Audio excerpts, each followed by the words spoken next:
pagi.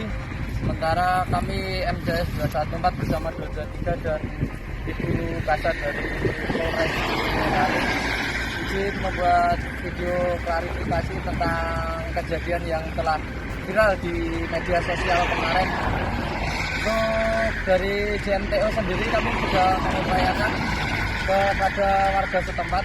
Ternyata untuk anak-anak tersebut bukan dari anak-anak warga setempat, melainkan dari beberapa tempat yang berkumpul di kilometer 480.